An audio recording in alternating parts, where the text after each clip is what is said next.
Au cœur de la communauté Pi Network, il y a une question qui brûle vraiment toutes les lèvres. Une question qui est simple en apparence, mais dont la réponse est, incroyablement compliquée. Combien vaudra vraiment un Pi? Et ce n'est pas juste une histoire de chiffres, non, c'est un vrai débat sur l'identité même du projet.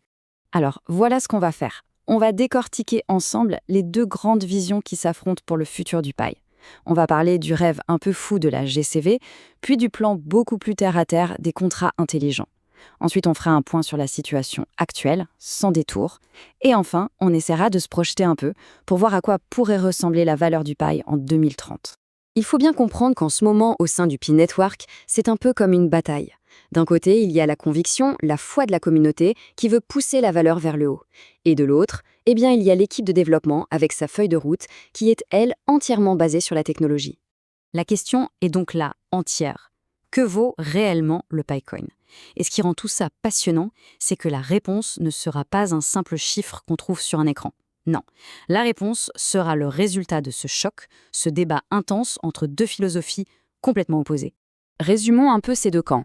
D'un côté, on a la croyance de la communauté.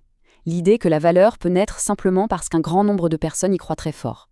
De l'autre, une vision beaucoup plus pragmatique, l'utilité technique. Ici, la valeur doit venir de ce que le Pi peut faire dans le monde réel, de sa fonction. Allez, commençons par la vision qui vient du cœur, celle qui émane directement de la communauté.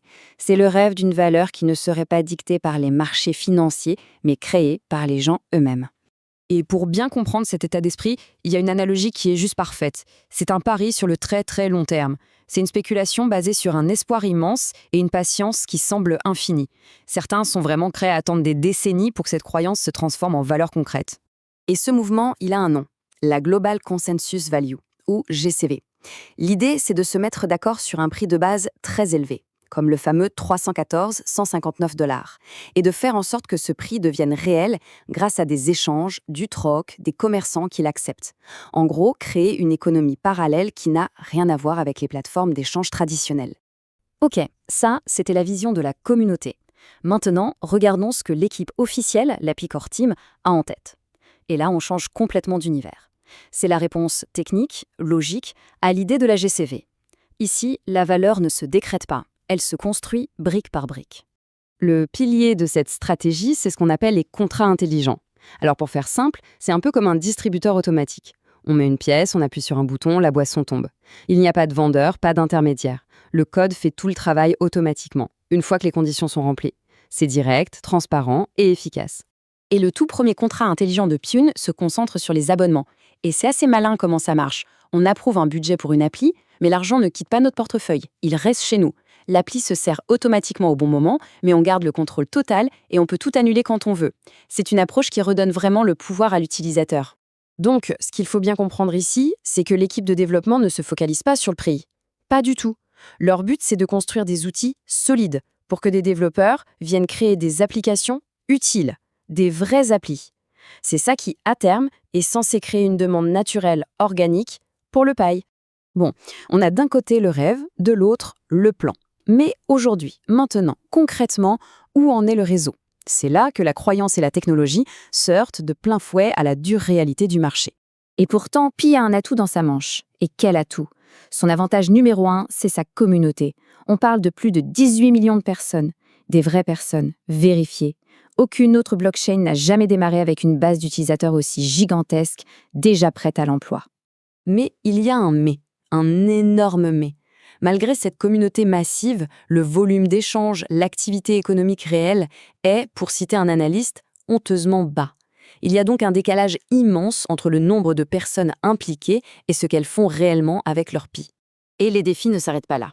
L'offre de Pi continue d'augmenter, alors que l'écosystème qui est censé l'absorber n'est toujours pas là. Certaines sources indiquent même que le soutien de la communauté commence à s'éroder un peu.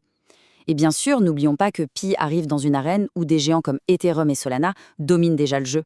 Alors, avec tout ça sur la table, vers quoi se dirige-t-on? Qu'est-ce que l'avenir nous réserve? En se basant sur les analyses actuelles, on peut essayer d'imaginer 3 grandes trajectoires, 3 scénarios possibles pour la valeur du Pi à l'horizon 2030. Alors, voilà ces 3 scénarios. Le pire, l'écosystème ne décolle pas, la communauté se lasse et la valeur tombe à quasiment rien, 1 centime. Le scénario réaliste, l'écosystème se lance avec un succès modéré et le PI pourrait se stabiliser entre 10 et 50 dollars.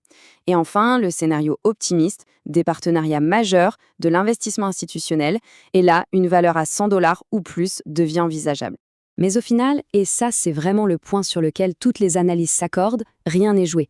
La future valeur du PI ne dépendra ni de la croyance ni de l'espoir. Elle dépendra d'une seule chose, l'exécution. Est-ce que l'écosystème sera lancé avec succès? Et surtout, est-ce que des gens et des entreprises l'adopteront dans le monde réel? Et donc, on boucle la boucle. On revient à ce conflit de départ. L'avenir du PI sera-t-il façonné par la foi inébranlable de ses millions de membres ou par la solidité et la pertinence de son plan technique? La réponse à cette question, c'est ce qui déterminera si PI restera un simple rêve ou s'il deviendra une économie réelle et tangible.